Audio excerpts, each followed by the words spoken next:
Venga, Fito, baila. Bailo.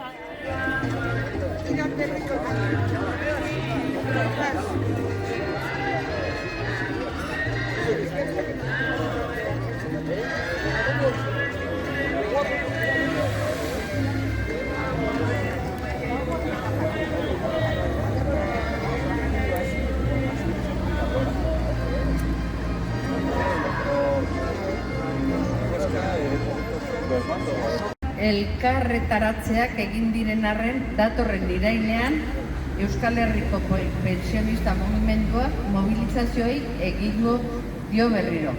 Duela 6 urte baino gehiagotik egiten ari garen 80 herri eta hirietan. Hiriburuei dagokienez astelehenetik aurrera hilak 2 Iruñean egingo dute. Hilaren 9an Bilbon eta Gasteizen eta 16an Donostian.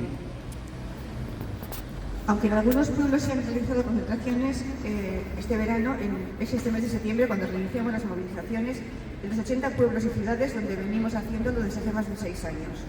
En lo que respecta a las capitales, a partir del lunes 2 empezarán en Iruña, en Bilbao, en Gasteiz y en Donostia.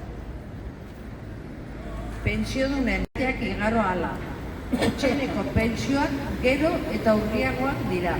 Eta estatuko gobernuak ez du ezer egiten 1.400 eurotan jartzeko. Eta Euskal Herriko gobernuak eta Nafarroak ez dituzte beharrezko erabakiak hartzen. Euskal Herriko pentsiodunen diru sarrerak zenbateko horretara arte osatzeko. Genero arrakalako konpondu gabe dago oraindik eta murrizketen erreformek pentsioak gutxitzen eta erretiro adina handitzen jarraitzen dute. Las necesidades de los pensionistas aumentan con el paso de los meses. Las pensiones mínimas son cada vez más insuficientes y ni el gobierno del Estado hace nada por situarla en los 1.080 euros, ni el gobierno de la CAR ni el de Navarra adoptan decisiones necesarias para complementar los ingresos de las personas pensionistas de la CAR hasta esta cantidad. La brecha de género sigue sin resolverse y las reformas de los recortes siguen disminuyendo las pensiones e incrementando la edad de jubilación.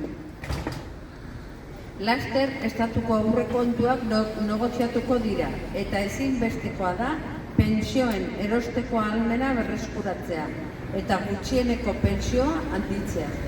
Gure aldarrikapenak aski ezagunak dira eta Elmasaiz gizarteratze gizarte, segurantza eta immigrazio ministroari eta Imanol Pradales Euskadiko gobernuko lehendakariari egindako bilera eskaeran erantzunaren zain jarraitzen dugu. Próximamente se negociarán los presupuestos del Estado y es imprescindible recuperar el poder adquisitivo de las pensiones e incrementar la pensión mínima.